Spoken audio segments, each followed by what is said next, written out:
I shall resign the presidency effective at noon tomorrow.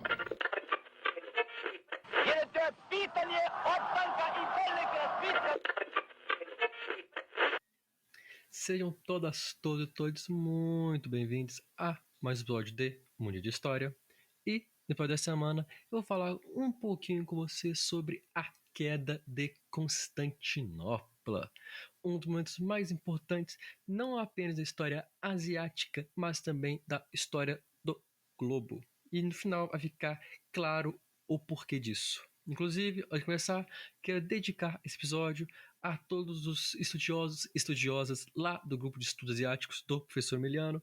Um abraço a todos vocês e espero que gostem desse episódio. Primeiro, eu tenho que ressaltar como o Império Bizantino vinha de um longo período de enfraquecimento militar, político e econômico. Militarmente enfraquecido com uma queda populacional devido às guerras, à fome e a pestes. Politicamente enfraquecido porque estava cada vez mais isolada, já que o Império foi palco, ou um dos palcos, do cisma do Oriente, do momento ou da separação da igreja ortodoxa e da igreja católica. E por ser palco e um país ortodoxo, a sua relação com a Europa católica, com a Europa ligada ao papado, ligada a Roma, foi enfraquecido. E, ao mesmo tempo, sua economia decaía, à medida que Genova e Veneza, duas repúblicas da época, ganhavam protagonismo no comércio internacional, ocupando o lugar que antes pertencia ao então poderoso Império Bizantino. Ao contrário de seu vizinho, o Império Turco se fortalecia cada vez mais com o passar de décadas e séculos. Apesar disso, não havia tido sucesso em subjugar e conquistar o que restava do Império Bizantino. Murad II foi derrotado 2 vezes em 2 tentativas de conquistar o que restava do Império Romano do Oriente, derrotas essas que o forçaram a abdicar de seu trono em nome de seu filho Maomé II. Filho esse que assume o trono determinado a conseguir o que seu pai nunca fora capaz. Para isso, contratou Urban, famoso armeiro húngaro, para construir canhões fortes e eficientes para destruir as poderosas e centenárias muralhas de Constantinopla. Ao mesmo tempo, Constantino XI, padre bizantino, conversava com os reinos cristãos europeus em busca de ajuda, pois sabia que uma guerra se aproximava. A ajuda veio principalmente de Gênova e Veneza, pelo envio de soldados, mas principalmente pelo envio de Giovanni Giustiniani Longo, um genovês extremamente experiente no combate, que assumiria, junto de Constantino, as defesas da cidade. As muralhas de Constantinopla eram algo formidável. Reconhecidas por toda a Europa como extremamente fortes, nunca havendo sido destruídas e derrotadas. 12 metros de altura por 5 metros de largura. Não bastando isso, contava ainda com a muralha marítima, que protegia o Chifre de Ouro, uma região marítima de Constantinopla, e contava ainda com, além de torres e fortes, uma grossa corrente que impedia o acesso de qualquer navio não permitido. A defesa de Constantinopla contava ainda com 40 a 42 mil soldados, profissionais ou civis armados. Porém, a luta não seria fácil. De 60 a 80 mil turcos marchavam ao lado de Maomé II em direção a Constantinopla. Marcha essa longa e demorada, mas levou em 6 de abril o início do cerco e o início da batalha. Os otomanos iniciaram um poderoso bombardeio contra as poderosas muralhas que foram, pela primeira vez na história, destruídas. De fato, destruídas em apenas um trecho, um pequeno trecho, que permitiu que a infantaria otomana avançasse. Um avanço fracassado e na manhã seguinte a muralha havia sido reconstruída. Novos ataques, novos bombardeios, mas as defesas permaneciam intactas. A superioridade numérica e bélica parecia não fazer diferença. Inclusive, no mar, a superioridade era dos bizantinos. Os navios bizantinos, junto com os navios vindos de Veneza e de Gênova, eram muito superiores a qualquer navio turco. Somados a isso, as poderosas defesas que eu acabei de citar no Chifre Dourado, a cidade ficasse protegida. Qualquer navio turco que ousasse se aproximar, ousasse avançar demais, era rapidamente alvejado por flechas, outras armas e forçado ou a recuar ou fadado a afundar. Sem supremacia naval, o cerco contra Constantinopla não seria total e o plano, o objetivo de Maomé II será frustrado. Porém, o conquistador, como ficou conhecido, teve uma ideia. Por dias, seus engenheiros, soldados, marceneiros trabalharam em uma obra gigantesca.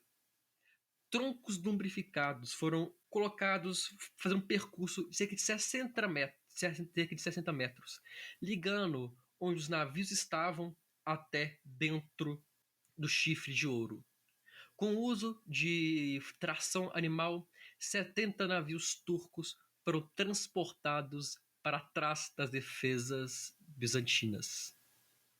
O que parecia, e provavelmente era, uma obra mirabolante, foi uma ideia incrível que mudaria os rumos da guerra. No dia 22, os navios cruzaram a terra, ultrapassaram as defesas e concluíram o cerco naval contra a capital da Roma Oriental. E digo mais, a região do Chifre era uma fonte de comida à população que tinha ali lugar seguro para a pesca. Sem aquele lugar, a cidade passava fome, ou a fome tomava cada vez mais conta da cidade. Durante semanas, os bombardeios continuaram destruindo a famosa muralha bizantina, porém sem nenhum grande conflito terrestre. Mas a natureza e a religião vieram falar um pouco com os romanos e com os turcos. Lendas diziam que Constantinopla cairia justamente quando Constantino, filho de Helena, como foi o primeiro imperador Constantino I, fosse soberano. E olha só, Constantino XI era filho de Helena. Não bastando essa lenda, os bizantinos, os romanos do Oriente, os gregos, como preferirem, decidiram fazer uma procissão com a figura de Nossa Senhora, pedindo que a santa os ajudasse a vencer a guerra. No meio da procissão, a estátua caiu e se quebrou. Logo, minutos após trocarem a estátua por uma nova, uma violenta tempestade caiu sobre a cidade, alagando suas ruas. Na manhã seguinte, a cidade amanheceu tomada por uma neblina. A população olhou para o topo da Hagia Sofia, a mais alta igreja cristã da época, e viram uma luz vermelha, provavelmente o sol, mas que interpretaram essa luz como Deus, o Espírito Santo, abandonando a cidade. Do outro lado da muralha, os otomanos viram a mesma luz, mas acreditaram que era um sinal de que Islã em breve iria dominar o local. Eu não estou aqui para falar se isso era algo divino, se isso era Deus, se isso era Allah, o que era isso. E sim para falar do impacto disso. Por quê? As sociedades da época, essas duas em questão, eram extremamente religiosas, extremamente devotas. Por isso, em momentos de crise, as pessoas se apegavam à religião. E você, passando fome, vendo o cerco do seu inimigo, e você vê a imagem da Senhora se quebrar, e você vê uma luz saindo da igreja, isso é um impacto na moral. Ao mesmo tempo, do outro lado, o impacto era positivo. Não foi a primeira e não foi a última vez que a religião conseguiu afetar a moral das tropas em guerra. Cada vez mais a vantagem otomana de Maomé II aumentava. No dia 29, 3 ataques otomanos foram realizados contra a cidade e todos foram derrotados, mas com um grande sucesso. Giustiniani, aquele genovês responsável pela defesa da cidade, foi mortalmente ferido. Ele viu a cidade arder em chamas nos seus últimos momentos de vida. A morte do líder teve um grande impacto na já prejudicada moral e organização dos bizantinos.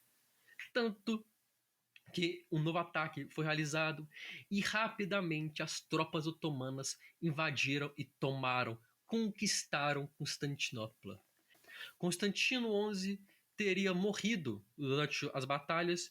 Não há muitos detalhes sobre a sua morte, mas dizem que ele ainda vai retornar nos fins dos tempos e entregar Constantinopla ou Istambul de volta aos cristãos. Com a queda da cidade, Maomé permitiu, como era tradição, que o saque fosse iniciado. Roubos, depredações, assassinatos, abusos foram feitos de uma forma tão brutal, tão sanguinária, que o líder otomano se viu obrigado a voltar atrás e impedir mais saques. A tradição era que, por 3 dias, os soldados do Islã poderiam se aproveitar da cidade. E tiveram, na realidade, menos de um dia. Com a cidade pacificada e dominada, Maomé entrou na então capital de Bizantino e foi até a Hagia Sofia e transformou a maior catedral cristã da época em uma mesquita. A mesquita Hagia Sofia. Muito para pensar, mas ele apenas mudou isso. Ele não mudou apenas, não era uma mudança simples. A Europa cristã viu o símbolo do cristianismo cair perante o Islã, cair perante o maior inimigo da Europa na época. A Europa estava tremendo nas bases com medo do Império Otomano. E não à toa, já que nos anos e décadas seguintes, e até mesmo séculos, os otomanos e os europeus entrariam em diversos conflitos. Mas o fato é que em semanas, cerca de 1 mês e pouco de guerra, de batalha, o conflito de anos chegava ao fim. As guerras entre os turcos otomanos e os bizantinos acabavam. Não foi apenas a guerra que acabou aquele dia, mas também o Império Bizantino. Os bizantinos viram o seu glorioso império decair, diminuir ao longo dos anos, até que em 1453 a capital foi finalmente conquistada e anexada pelo grande rival.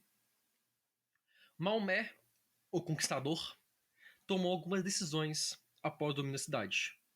Ele determinou que a população não seria atacada, que prisioneiros seriam libertados para pagamento, a cidade seria repopulada por pessoas de culturas diversas, religiões diversas, para transformar a cidade em um centro realmente comercial, em um centro social. E mais do que isso, Constantinopla seria transformada na nova capital do Império Turco.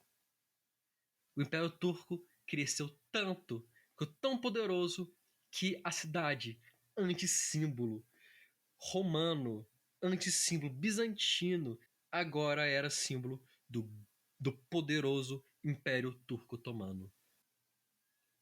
Lembra que lá atrás, no começo, eu falei que seria um evento que mudaria a história do mundo? Por quê? Com o fim da guerra, as relações entre Oriente e Europa não eram das melhores.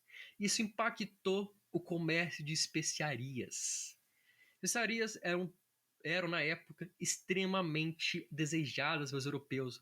Na verdade, desde a Idade Média, as especiarias eram muito bem vistas, principalmente para disfarçar o gosto de comidas podres. Com a queda do comércio, os europeus precisavam encontrar uma nova forma de conseguir especiarias. Pensaram, os otomanos vendem para nós, ou vendiam pelo menos, mas eles não produzem, eles compram lá nas Índias. E se nós formos às Índias? Não é à toa que cerca de 40 anos depois da queda de Constantinopla, Vasco da Gama chega às Índias pela primeira vez, completando a navegação ao redor da África. A queda de Constantinopla, a busca por especiarias, leva ao investimento de Portugal e de Espanha na navegação dos navios, no comércio marítimo, e leva o mundo a presenciar as grandes navegações. A chegada de Colombo na América, a chegada de Pedro Álvares Cabral no atual território do Brasil e, consequentemente, as invasões coloniais na América. Então, sim, a história do mundo mudou em abril e maio de 1453, quando Maomé II realizou o feito que seu pai nunca conseguiu.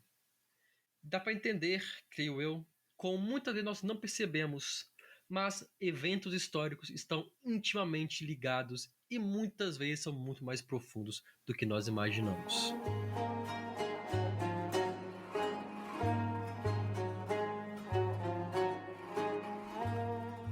Eu agradeço a todo mundo que escutou o episódio até aqui.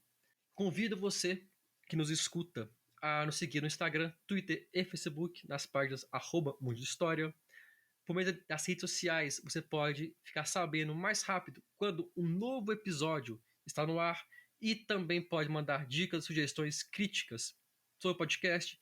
Lembro ainda que você que escuta pelo Spotify consegue mandar pelo próprio aplicativo um feedback sobre o episódio. Convido você também, caso tenha interesse e condições, financiar nosso podcast mensalmente pelo Catarse ou com valor único pelo Pix. Os dados estão lá no nosso Instagram.